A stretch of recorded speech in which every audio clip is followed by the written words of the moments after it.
Je vous le disais, la vague d'attentats ne faiblit pas en Israël. Hier encore à Givat Ze'ev, un terroriste de 17 ans a blessé un homme de 35 ans. Et ce sont des civils israéliens qui ont attrapé le terroriste. Mathias Inbar, bonjour. Que s'est-il passé exactement hier ?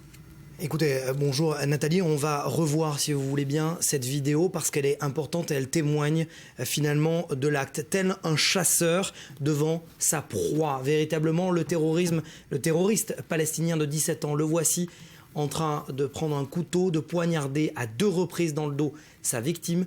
Il prend la fuite et il faut finalement, vous l'avez dit, quelques secondes à peine aux civils qui sont présents et témoins de la scène pour attraper le terroriste et le neutraliser au sol. Voici l'un des civils. D'ailleurs, c'est celui qui a attrapé le terroriste. Une course-poursuite qui a duré quelques centaines de mètres.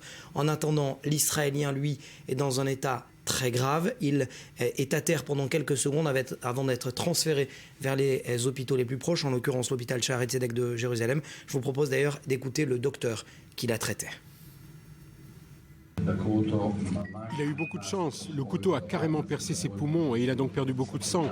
Nous l'avons perfusé avant de l'opérer et stabilisé son état.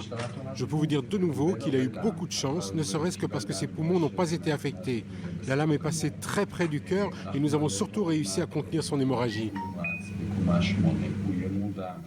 Selon la police, Nathalie, le terroriste serait arrivé à Givat Ze'ev, au nord de Jérusalem, en provenance de Bir Nabala, c'est à proximité de Ramallah. Une attaque de plus donc dans cette intifada des couteaux qui sévit et qui frappe en Israël depuis octobre 2015. Merci Mathias pour ce point.